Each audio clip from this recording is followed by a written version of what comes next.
민주당 현역 국회의원들 상대로 지금 우리의 의석이 도둑맞게 생겼다. 누구에게 도둑맞았다라고 표현을 하겠습니다. 미래통합당에게 뺏기게 생겼다. 엄중한 상황이다라고 일단 분위기를 싹 잡았습니다. 그리고 비례민주당을 안 할 때, 비례당을 안 만들 때의 시뮬레이션, 아마 양정철 원장이 보고 한 거겠죠. 그 결과를 공유했는데 의원들에게 민주당 137석, 통합당 147석. 그러니까 이 말은 뭡니까? 이해찬 대표가 분위기 잡으면서 우리 비례민주당 안 하면 완전 이번 선거 참패한다. 10석 이상 진다. 라고 분위기를 잡은 겁니다. 20명 중에 16명이 찬성. 20명이 공개 토론했다는 정도로 굉장히 뜨거운데 그중에 16명이 다 찬성 기조에 연설했다는 거죠. 안규백 의원, 정치인이 성직자 아니다. 야, 우리가 성직자냐? 명분이 중요한 게 아니다. 그러다 진다. 라고 얘기했고. 우원식 의원 같은 경우는 통합당 저거 봐라. 저 총선 이기고서 대통령 탄핵한다고 하지 않냐. 우리가 정부를 지켜야 한다. 라고 얘기했습니다.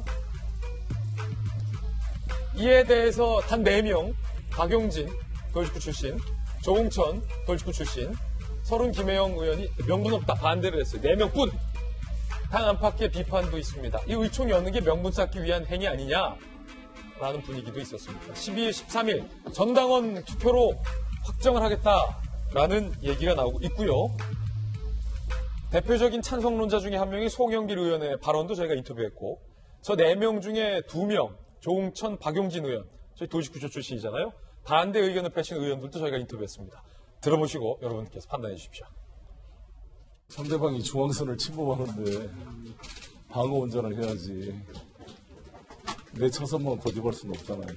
선거법을 주도했던 사람들이 이 제도의 악용을 막기 위해서 같이 참여해서 비례연합정당을 만들어서 민의가 제대로 반영되도록 해야 된다. 그러니까 명분 없는 비례연합당에 참여하는 일 때문에 실리적으로도 엄청난 손해를 보는 소탐대실의 결과를 가져오는 결정을 해서는 안 된다.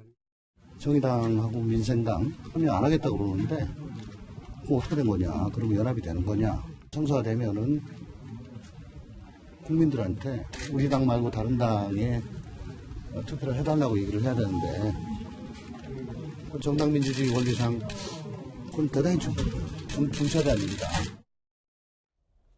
제가 이 문제가 상당히 중요하기 때문에 어제도 취재했어요. 박용진, 조영천 의원과도 통화했고 최근에 이거 찬성하는 의원과도 통화를 했습니다. 양쪽의 의견을 다 들어봤는데 일단 이런 것 같아요. 박성대 의원님. 당에도 계셨으니까. 찬성하는 의원들은 야, 지금이 반대하는 니들 의견은 알겠어. 근데 우리가 지금 성직자도 아니고 말이야. 그런 거 따질 때가 아니야. 진다니까 이기고 봐야 되는 거 아니냐. 라는 의견이 찬성의 기류고 반대하는 몇 명, 조홍천 박용진 같은 경우는 알겠어. 니들 얘기하는 거 알겠는데 그렇게 자신감이 없어? 그거 괜히 띄우다가 수도권 와서 역풍 맞는다니까 우리 같은 수도권 의원들은 질 수도 있어 이 사람아. 딱 이거예요. 예, 딱 그거 맞아요. 누구 말이 맞는 거예요. 좀 더 그걸 좀 포장하자면 명분을 따라갈 거냐, 실익을 따라갈 거냐. 이런데 그래요. 이번에 우리가 지금 코로나19 사태를 맞으면서 가장 많이 얘기해야 되고 또 얘기하고 있는 부분 중에 하나가 대구의 품격입니다. 품격이 뭐죠? 품격. 말은 안 해도 자랑은 안 해도 은은히 풍겨 나오는 향기입니다. 그게 품격이에요. 왜 대한민국의 여당에 저런 품격을 찾아볼 수 없을까요? 왜 대한민국 정치에선 저런 품격이 없을까요? 비례민주당을 만들면은 그게 이미 한국당에 있기 때문에 그건 저쪽의 반칙에 대해서 우리가 반칙하는 거다? 아닙니다. 다릅니다. 왜냐하면은 선거법 개정할 때 당신들 지금 같은 선거법 제1야당 빼놓고 가면은 우리 그렇게 갈 수밖에 없을 거야.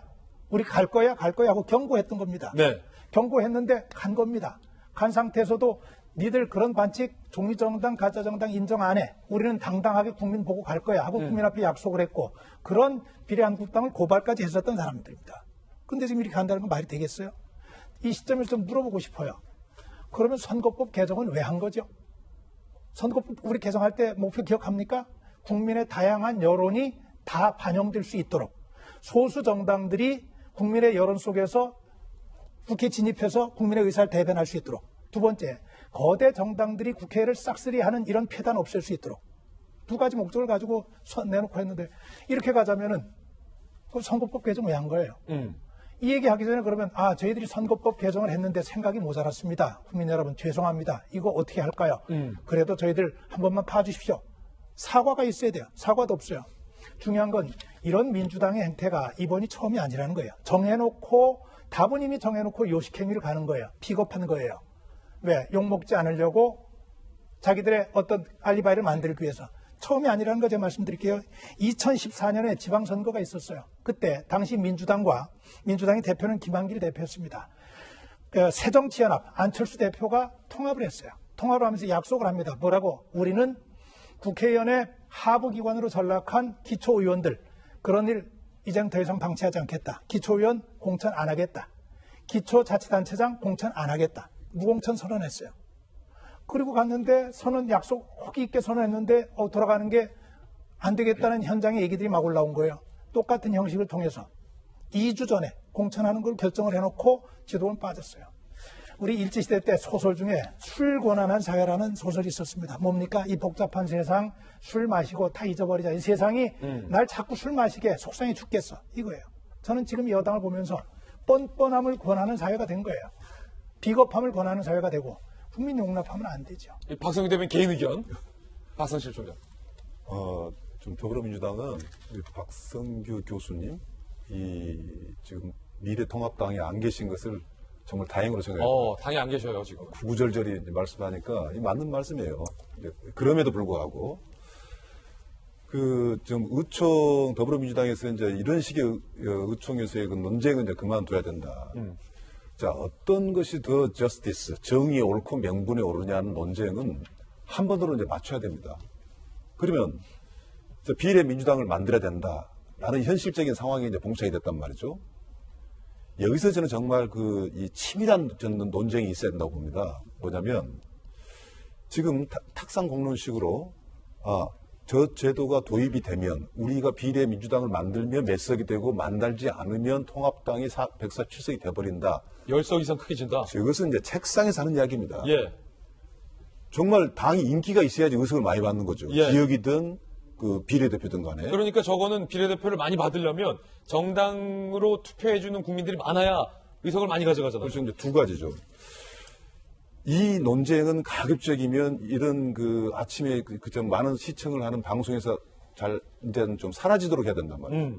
비례대표를 민주당이 하고 있냐 안 하고 있느냐 이 논쟁은 더불어민주당한테는 정말 악재입니다. 좋지 않은 이슈예요. 이거 자체가 도움이 안 된다. 이것 이미 하는데 어떻게 해야 되냐는 방향으로 저는 가야 된다라는 의미에서 이제 이 옳고 그름의 논쟁은 지도부에서 이제 더 이상 하지 않는 게 저는 맞다고 보고 더 중요한 것이 이 제도를 도입하면 일당이 되고 도입하지 않으면 이 일당이 안 된다라는 생각은 정말 위험하다는 거죠. 진짜 더불어민주당이 지지할 수 있는 정당이 되느냐가 저는 굉장히 이제 중요하다고 보고 더 중요한 것은 이제 실제 이 투표 현장에 가면 우리 유권자들은 당 보고 찍고 지역의 인물을 보고 찍거든요. 아주 간단한 메시지를 줘야 돼요. 근데 저게 과연 비례 어느 당을 찍어야지 그러면 나는 정말 이 민주당이 계속 집권당으로서 제1당이 됐으면 좋겠는데 특히 이 코로나 이 사태에 대해서 강력한 나는 여당이 필요하다. 우리 지역에 더불어민주당 1번을 찍어주고 당을 어느 당을 찍어야지 이 부분을 명쾌하게 해줄 필요가 있다는 거죠. 헷갈린다. 그래서 지금도 나름대로 막 뭔가 멋지지 않으니까 우리가 무슨 성직자냐 중앙성 침범해서 오니까 또 경우에 따라 우리는 정당 방위다 그런데 정당 방위가 아니고요. 지금 선거법은 이건 정당 행위예요. 47석의 비례대표 중에서 정당 행위를 해야 한다. 17개 외에 30개를 갖다 캡을 씌워놨거든요. 연동형이라 가지고 이것을 방치한다? 다른 야당들이 가져간다면 예를 들어서 정의당이라든가 민생당이 가져간다면 사실은 민주당이 가만히 있어도 괜찮죠. 그러나 그렇지 않다는 거죠. 집권당으로서. 그렇다면 이것은 현행 선거법에 적응하게 되기 위해서는 이럴 수밖에 없다라는 식으로 확실하게 제가 눈이 나와서 얘기할 겁니다. 우리 당의 방침은 그렇다라고 국민과 유권자한테 이야기하고 그리고 우리를 지지해 주려면 이렇게 찍어야 된다라고 간단하게 이야기해야지. 우리 1번이 왜 좋습니까? 1번만 찍으면 되기 때문에 집권당이 유리하다는 거 아니에요? 그러면 이 비례대표는요, 이제 구체적으로 현실 속에서 어떻게 유권자한테 지지할 수 있는가를 명쾌하게 책임있게 방법을 정해 나가야 된다고 생각합니다. 역시 박 총장님 개인 의견이라는 거 단서를 달겠습니다.